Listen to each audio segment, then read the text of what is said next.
Bismillah ar-Rahman ar-Rahim. Aujourd'hui, Inch'Allah, on va faire le premier cours du deuxième semestre, troisième année à PIC. Le titre de ce cours, le mouvement et le repos. D'abord, on va faire une petite introduction avant d'entamer ce sujet. Alors, au niveau microscopique, on voit bien que l'atome d'hydrogène et les parties constituant l'atome bougent. Donc, on est à l'infiniment petit. Même dans le noyau, on remarque un mouvement. Donc, au niveau microscopique, tous les composantes de l'atome bougent. Au niveau moléculaire, donc à l'état gazeux, on voit bien que à l'état gazeux, les particules, c'est-à-dire les molécules, bougent dans tous les sens. Il y a des chocs, il y a un mouvement très important dans les particules, entre les particules de l'état gazeux. C'est clair. On va voir maintenant l'état liquide. Au niveau de l'état liquide, on remarque aussi que les particules, les molécules, sont désordonnées et compactes. Et il y a du mouvement aussi au niveau moléculaire. Toujours au niveau moléculaire, pour l'état solide, on a les molécules sont compactes et ordonnées, et quand même, il y a du mouvement au niveau moléculaire. Donc, une petite vibration, mais il y a du mouvement. À l'ordre de grandeur de la Terre, on remarque aussi que la Terre tourne autour d'elle-même, dans son axe, et tourne autour du Soleil.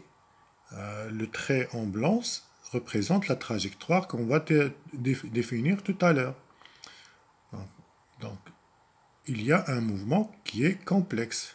Si on ajoute à tout ça le mouvement du Soleil, eh bien ça rend les choses un peu compliquées. Ce qui signifie que nous sommes dans un monde qui, à tous les niveaux, qu'il soit microscopique ou macroscopique, il y a toujours du mouvement. Alors, pour étudier le mouvement d'un corps, dans tous ces corps qui sont en mouvement, qu'ils soient au niveau macroscopique, au niveau de l'infiniment grand et de l'infiniment petit, donc nous sommes dans un monde qui bouge tout le temps, c'est très difficile. Donc, pour étudier le mouvement d'un de ces corps, il faut toujours choisir un corps de référence ou ce qu'on appelle un référentiel.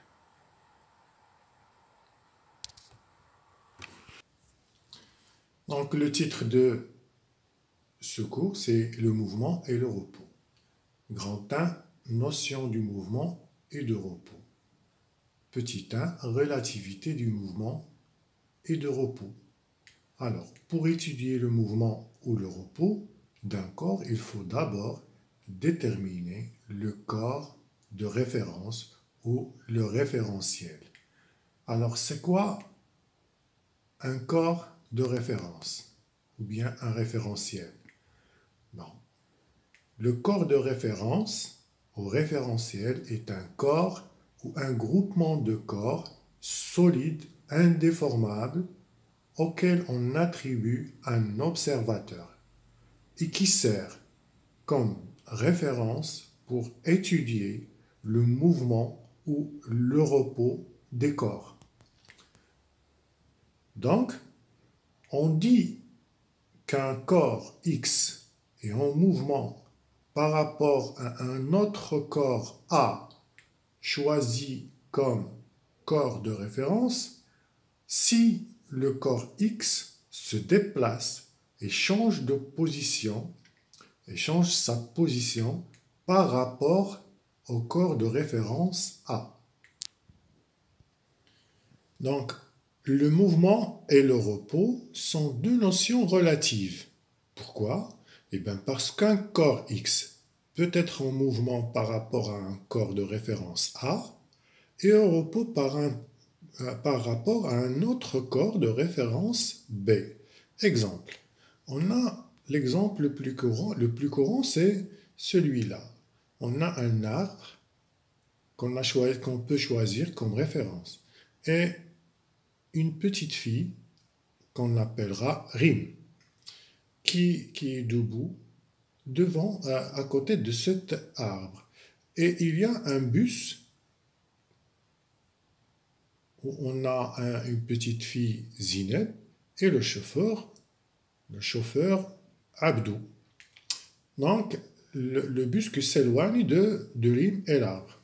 Alors, des conditions pour choisir un corps de référence. Donc, le corps de référence doit être un corps solide, indéformable. Donc, on peut choisir, par exemple, l'arbre comme corps de référence. Et on attribue à ce corps un observateur. L'observateur là, c'est Rim. Alors, qu'est-ce qu'elle voit, Rim? Rim voit que le bus s'éloigne.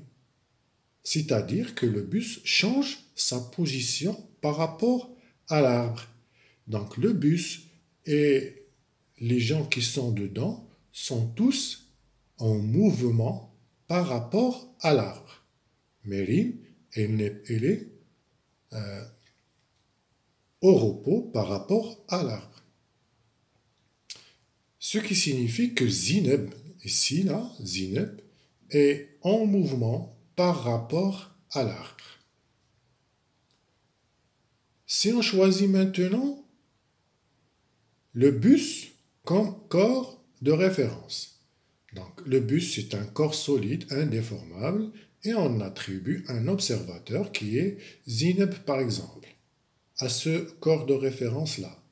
Alors, qu'est-ce qu'elle voit Zineb? Zineb voit Rim et l'arbre s'éloigner. Ce qui veut dire pour elle que Rim et l'arbre sont en mouvement par rapport au bus. Ce qui signifie que le mouvement et le repos sont relatifs et qui dépendent du corps de référence choisi. Donc quelques exemples. Zineb est en mouvement par rapport à l'arbre. C'est clair parce que Zineb change sa position par rapport à l'arbre. Zineb est au repos par rapport au bus. C'est bien parce que Zineb ne change pas sa position par rapport au bus. Donc, elle est au repos. Par contre, Rim est au repos par rapport à l'arbre parce qu'elle ne change pas sa position par rapport à l'arbre. Et en même temps, Rim est en mouvement par rapport au bus, ce qui prouve la relativité du mouvement et qui dépend toujours du corps de référence choisi. Petit 2, définition de la trajectoire. Alors, la trajectoire d'un corps mobile, c'est-à-dire un corps en mouvement, est la ligne continue qui relie les différentes positions qu'occupe ce corps durant son mouvement. Alors, le type de trajectoire dépend toujours, bien sûr, du corps de référence par rapport auquel on étudie le mouvement. Donc, la trajectoire peut être sous forme de ligne droite et on dit que le mouvement est rectiligne, ou bien sous forme d'un cercle, et dans ce cas on dit que le mouvement est circulaire, ou bien sous forme d'une courbe, et on dit que le mouvement est curviligne. Donc on va voir un exemple. Donc on a ici une application qui sert à tracer les trajectoires d'un point, d'un corps qui est en mouvement. Par exemple, on va voir le mouvement de ce marteau. Donc, si on lance le marteau, c'est difficile de poursuivre la trajectoire d'un point du marteau. Mais on a quelques techniques, comme on va activer les photos, et dans ce cas, à chaque seconde, on va avoir la photo du marteau lancé. Et comme ça, on peut suivre le point qu'on veut. On a aussi l'option de la le suivi de trajectoire d'un point. Donc on peut choisir le point qu'on veut. Par exemple, je veux choisir un point là. Voilà. Et on va suivre ce point avec les photos et même la trajectoire de ce point. Et chaque corps possède un point qui est très particulier, qui n'est autre que le centre de gravité dont on parlera plus tard dans les cours qui suivent. Donc ce point, il est spécifique et il nous donnera une trajectoire raisonnable du marteau. Donc la ligne jaune, c'est la trajectoire du marteau dans son mouvement. Donc on peut se contenter de la trajectoire seulement, sans avoir de photo. Voilà, donc c'est une ligne continue qui unit les différentes positions que prend le corps en mouvement. Grand 2, type de mouvement. Petit 1, le mouvement de rotation. Donc, on dit qu'un corps est en mouvement de rotation autour d'un axe fixe si tous les points du corps ont des trajectoires circulaires dont les centres appartiennent à l'axe de rotation. La rotation est caractérisée par les points du corps ne parcourent pas la même distance et chaque segment AB du corps en rotation ne conserve pas la même direction.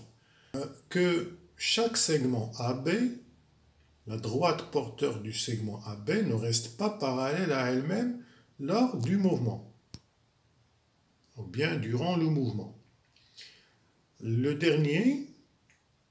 dernière particularité, c'est les points appartenant à l'axe de rotation sont fixes, c'est-à-dire ne bougent pas. On va voir des exemples. Voilà, on a ce jeu-là. On va suivre ce point-là et un autre point ici, c'est celui-là. Alors, durant le mouvement de rotation de la roue, on ne va pas se fixer sur les charrettes, non. On va se fixer sur la roue. Donc ce point-là, il est en train de tracer un trajet circulaire, une trajectoire circulaire sous forme de cercle qui a le centre, c'est l'axe de rotation. Et ce point-là aussi, il est en train de tracer ce cercle-là, qui a le même centre que le premier. Mais on remarque qu'on a la distance parcourue par ce point est plus grande parce qu'il trace un cercle qui a un rayon plus important. Mais celui-là, il est moins grand parce que le rayon de ce cercle, il est plus petit. Donc, et on voit aussi que si on trace, si on prend un segment, par exemple le segment, celui-là, ce segment-là, il est oblique maintenant. Si on bouge la roue, vous voyez ce segment, ouais, maintenant il est de l'autre côté, donc il ne conserve pas la même direction. La droite porteur de ce segment-là n'est pas parallèle à la première position, à sa première position. Donc il ne conserve pas la même direction. Et ça, ce qui spécifie le mouvement de rotation. Chaque point trace un cercle de rayons différents de l'autre. Et tous ces cercles sont concentriques. Ils ont le même centre et chaque segment du corps en rotation ne conserve pas sa direction. Donc, l'une des applications du mouvement de rotation, on a ici les aiguilles d'une montre. Donc, il tourne autour d'un axe. Bien sûr, les points de l'aiguille ne traversent pas la même distance lors du mouvement. Plus on s'éloigne de l'axe, la distance est plus grande. Ici, on a un disque de centre O et sur le disque, on a mis 3 points A, B, C qui sont horizontales. Et on va tourner ce disque suivant ce sens-là, c'est le sens de rotation. Donc lorsqu'on tourne ce disque, on trouve la trajectoire de A en rouge et la trajectoire du B en vert et la trajectoire de C en bleu. Donc il est clair que ces 3 cercles sont concentriques, ils ont le même centre O qui appartient à l'axe de rotation. Il est clair aussi que la droite porteur de segment AB, ici horizontal, et ici il est oblique. Donc il a changé de direction. Il n'a pas resté parallèle à sa première position. Et clair aussi que la distance parcourue par C est plus petite que la distance parcourue par B et plus petite que la distance parcourue par A. Et ce qui se spécifie, le mouvement de rotation. Donc on a le segment par exemple AB ne conserve pas la même direction. Et on a les points ABC qui ont des trajectoires circulaires concentriques mais qui n'ont pas le même rayon, c'est-à-dire ils ont des rayons différents, c'est-à-dire ils ont parcouru des distances différentes. Petit 2, le mouvement de translation. On dit qu'un corps est en mouvement de translation si l'un des conditions suivantes se réalise. Donc ce sont des conditions nécessaires et suffisantes, c'est-à-dire si l'une de ces conditions se réalise, les deux autres sont réalisées automatiquement. Donc si chaque segment AB du corps conserve la même direction lors du mouvement, c'est-à-dire la droite porteur du segment AB reste parallèle à elle-même. Ou bien, si tous les points du corps en mouvement parcourent la même distance, c'est-à-dire ils traversent la même distance. Tous les points du corps parcourent la même distance. La troisième condition, si tous les points du corps en mouvement ont des trajectoires semblables et égaux. Semblables et égaux. On va voir quelques exemples. On va utiliser les photos successives. Donc chaque 5 secondes, il nous donne une photo du corps en mouvement. Maintenant, on va voir de quel type de mouvement s'agit-il. Donc on va d'abord voir si deux points du corps, on va choisir ce point-là et essayer de tracer la trajectoire et en même temps savoir la distance parcourue par ce point. D'accord? Jusque là. On a 38 mètres. C'est clair. Maintenant, on va prendre un autre point du corps. Celui-là. On va essayer de tracer la trajectoire de ce point du même corps.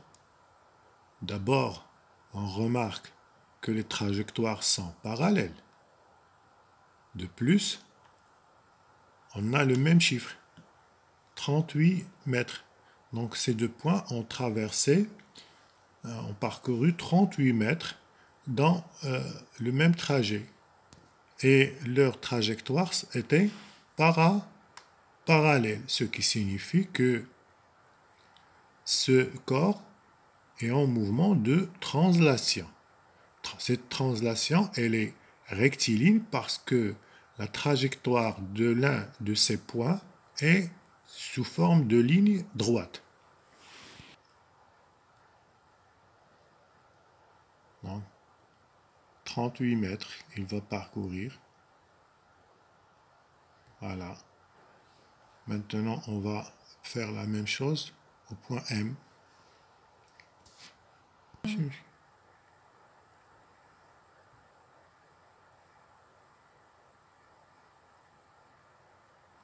Aussi, le point M parcourt 38 mètres. Et la trajectoire, les deux trajectoires sont parallèles. Maintenant, on va se concentrer sur le mouvement des compartiments. Donc, on a ces deux points, on va suivre ces deux points là. Voilà. Et bien, on remarque que ces deux points traversent la même distance et leurs trajectoires sont semblables et égaux. Donc, on est en présence d'une translation. La trajectoire est circulaire, ça veut dire que la translation aussi est circulaire. Donc, la roue porteur des compartiments, son mouvement est une rotation et chacune des compartiments est en translation circulaire. Voilà, on est là, le premier exemple, le mouvement de ce corps-là est une translation. Pourquoi? Parce que pour le segment CE de ce corps, la droite porteur c'est D. La deuxième position, on a CE1, C1, E1. Et la droite porteur c'est D1. Donc, ils sont parallèles, c'est clair. Et la distance C1 est égale à E1. La troisième position est là aussi. Donc, C1, C2 est égal à E1, E2. Et ils sont parallèles.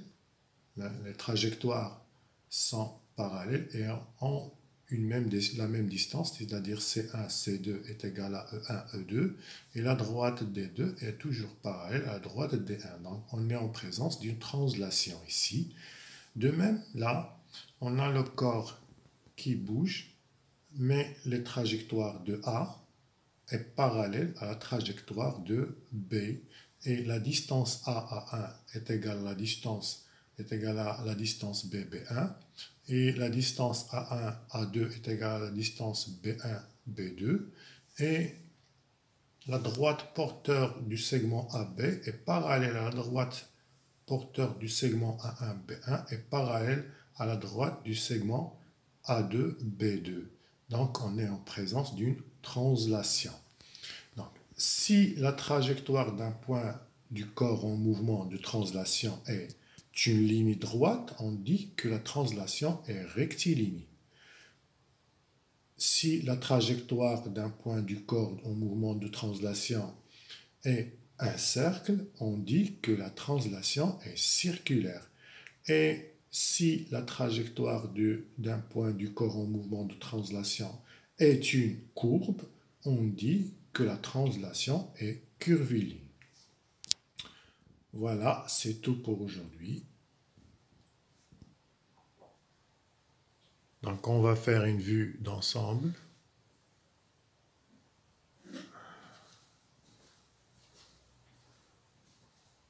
De ce cours, comme d'habitude.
Voilà, c'est tout pour aujourd'hui. À la prochaine fois, Inch'Allah. Merci de votre attention.